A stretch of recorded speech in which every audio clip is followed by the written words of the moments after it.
नमस्कार, हजारे टाइम्स में आप सभी का स्वागत है। यूट्यूब पर जाकर हमारे चैनल को आप सब्सक्राइब करिएगा।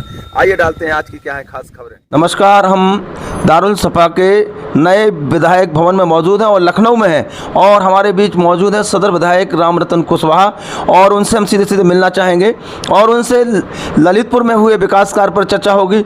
आगामी जिस तरह से भाजपा के 9 वर्ष पूर्ण हुए हैं उसको लेकर, जिस तरह से यहाँ सांसद से लेकर विधायक तो वहीं जनप्रतिनिधि जनता के बीच जा रहे हैं, 9 साल की सरकार की उपलब्धियाँ को लेकर 2024 में क्या रहेगा उनका विजन, इस पर भी बात करेंगे। सबसे पहले विधायक जी, बहुत बहुत स्वागत है आपका। नमस्कार। आपके चैनल के माध्यम से हमारे विधानसभा के साथ साथ समस्त प्रदेशवासियों को इस शुभकामनाएं।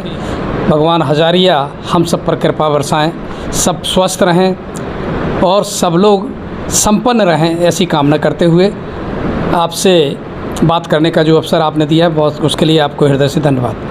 चलिए विधायक जी, सबसे पहले शुरू करते हैं कि पूरा कला में जो इंटर कॉलेज है वो भी बरसों से लोगों की ये थी कि शिक्षा के क्षेत्र में पूरा कला पिछड़ा हुआ है और तालबेट आने में काफ़ी दूरी है, लोगों को असुविधा होती थी, वहाँ शिक्षा के क्षेत्र में पिछड़ा हुआ था। आपने हाल ही में मुख्यमंत्री जी से मुलाकात की है। देखिए, मैं वर्ष 2019 से लगातार उसकी डिमांड कर रहा हूँ। माननीय मुख्यमंत्री जी से अभी 2 दिन पहले जो मेरी भेंट हुई है, उन्होंने मुझे अब की बार आश्वस्त किया है कि मैं आपको 2023 में इसका काम लगवा कर दूंगा और मैंने उनको कहा कि आपके लिए ज़मीन की व्यवस्था हमने कर दी विद्यालय के लिए, विद्यालय का नाम ज़मीन पर दर्ज हो गया है। ऐसी स्थिति में घोषणा करते हुए वित्तीय स्वीकृति प्रदान कर उसका शिलान्यास करने की कृपा करें। उनने मेरी बात को सहर्ष स्वीकार किया है और अपने जो उनके प्रमुख सचिव हैं श्री संजय प्रसाद जी, उन्होंने उनको पत्र प्रेषित कर दिया है कि इस पर अग्रिम कार्रवाई करते हुए मुझे अवगत कराएं। कब तक बन जाएगा? इससे मुझे उम्मीद है कि 2023 में इसका निर्माण शुरू हो जाएगा और 2024 में मुझे लगता है कि हम प्रवेश कराना शुरू कर देंगे। कहीं ना कहीं पूरा कला क्षेत्र के लिए, शिक्षा के क्षेत्र में किसी संजीवनी से कम नहीं। देखिए, बिल्कुल सही बात है। मैंने खुद जाकर देखा है, पूरा कला के लगभग 20 किलोमीटर एरिया में कोई दूसरा इंटर कॉलेज है भी नहीं। इंटर कॉलेज तालबेहट में है और तालबेहट तक वहाँ के लड़के और लड़कियाँ आने में असमर्थ हैं। साधनों का अभाव था। पूरा कला की सड़क बहुत ख़राब थी। उस सड़क का निर्माण कार्य द्रुत गति से चल रहा है और शीघ्र ही वह सड़क पूर्ण हो जाएगी और तब हमारे पूरा कला वासियों को तालबेहट से पूरा कला पहुँचने में जो समय अभी 3-3 घंटे लगते थे, मात्र आधा घंटे में पहुँच जाएंगे। बहुत बढ़िया सड़क बन रही है और मुझे लगता है कि इंटर कॉलेज शुरू हो जाने से उस क्षेत्र के विकास में एक नए आयाम की शुरुआत होगी और जनता जनार्दन को बहुत लाभ होगा। ललितपुर का बयाने नाले का पुल है, काफ़ी यातायात वहाँ से बाधित होता था, आए दिन एक्सीडेंट होते थे। 70 साल में कांग्रेस ने भी सुध नहीं ली और कहीं ना कहीं ये उपलब्धि नहीं है भाजपा की। देखिए, हम ये जानते हैं, हमारा काम है आम नागरिक की जो वास्तविक आवश्यकताएँ हैं, जिनकी आवश्यकता आम जनता को है, उनकी पूर्ति किसी न किसी तरह हो, चाहे प्रशासन करे चाहे शासन करे। उसके लिए मैं निरंतर लड़ता हूँ। और पूरा कला के बाद बयाने नाले की जो बात है, मैं ये जानता हूँ ब्रिटिश पीरियड का बना हुआ पुल था और 70 साल कांग्रेस के गुजर जाने के बावजूद भी उस पुल की ओर किसी का ध्यान नहीं किया।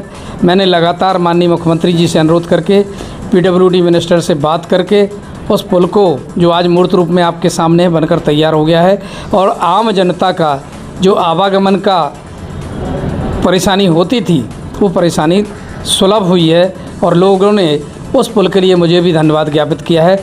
वास्तविकता में मैं तो नहीं, मैं जितना जनता के काम आ सकूं, मेरा प्रयास निरंतर यही रहता है। अभी हाल ही में तालबेट तहसील में मंडलीय समीक्षा बैठक हुई थी, मीडिया को उससे दूर रखा गया। देखिए, अधिकारियों की जो समीक्षाएं होती हैं, मेरा ये मानना है कि समीक्षा के बाद जो हेड होता है उसको हर हालत में मीडिया के सामने आकर के ब्रीफ करना चाहिए। क्या हमने समीक्षा की, क्या कामों की गति पाई, क्या गति हमें देनी है और कितना समय हमने किस चीज़ के लिए आवंटित किया अधिकारियों के प्रति।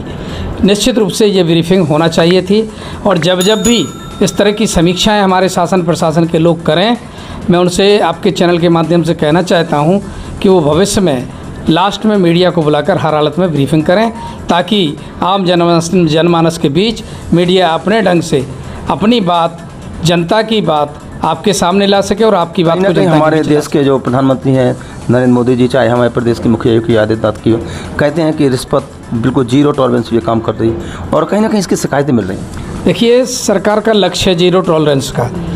कहीं भी भ्रष्टाचार ना हो, कदाचार ना हो, लोगों को सुविधापूर्ण ढंग से उनके काम किए जाएं, ये सरकार का मिशन है। हमारे देश के प्रधानमंत्री और प्रदेश के मुखिया योगी आदित्यनाथ जी दोनों का ये सोच है कि जनता को जनहितैषी सुविधाएं हैं, जो लाभार्थी योजनाएं, उनका लाभ मिले और कहीं भी भ्रष्टाचार, सुविधा शुल्क, इस तरह की शिकायत, अधिकारी हो चाहे कोई और हो, किसी से इस तरह की शिकायत नहीं आनी चाहिए। और अभी हम मानते हैं कि हाँ, कहीं ना कहीं हमारी जनता थोड़ी सी त्रस्त है और उस जनता को सारी सुविधाएं मुहैया कराना हम लोगों की जिम्मेदारी है और हम जिम्मेदारी पूर्वक सरकार के बीच में काम करने का पूरा प्रयास करेंगे। भ्रष्टाचारियों की कभी कभी वीडियो वायरल होती हैं, उनकी ऑडियो वायरल होती हैं, इसके बाद भी फिर कार्रवाई होती है मामूली और फिर वो नौकरी पर आ जाते हैं। देखिए, भारतवर्ष गणतंत्र राज्य है और इस राज्य में सबको सब तरह की सुविधाएं मिली हुई हैं। भ्रष्टाचार के संबंध में हमारे कोर्ट की जो लचीली व्यवस्थाएं हैं, उनके माध्यम से ये लोग कोर्ट में जाकर के स्थगन ले आते हैं और अपने पदों पर काम करते हैं। हम चाहते हैं कि इनके प्रति जब इस तरह के वीडियो वायरल हों भ्रष्टाचार के, कदाचार के, तो इनको सस्पेंड, निलंबित ना करके सीधे बर्खास्त करना चाहिए। 2024 आ रहा है और कहीं ना कहीं ये सबसे बड़ा विज़न है, इसी से ही देश की दिशा और दशा निर्धारित होगी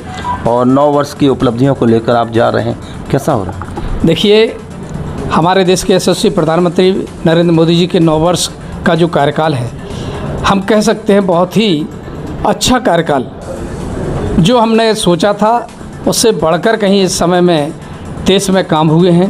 कह सकते हैं कि आज की तारीख में अगर भारत को विश्वगुरु बनना है तो आम जनता को भारतीय जनता पार्टी के साथ रहकर प्रधानमंत्री मोदी जी के स्थान को फिर से पूर्ण बहुमत की सरकार बनाते हुए उनको फिर से उस स्थान पर बैठाना होगा, तभी हमारा राष्ट्र विश्वगुरु बन पाएगा। रामरतन कुशवाहा के दारुल सफा पर नए विधायक भवन में उनके आवास पर आज एक्सक्लूसिव बातचीत हुई और हमारे पूछे गए हर सवाल का सदर विधायक रामरतन कुशवाहा ने बेबाकी से जवाब दिया। उनका 2024 को लेकर क्या है विज़न, इसको भी उन्होंने साफ किया।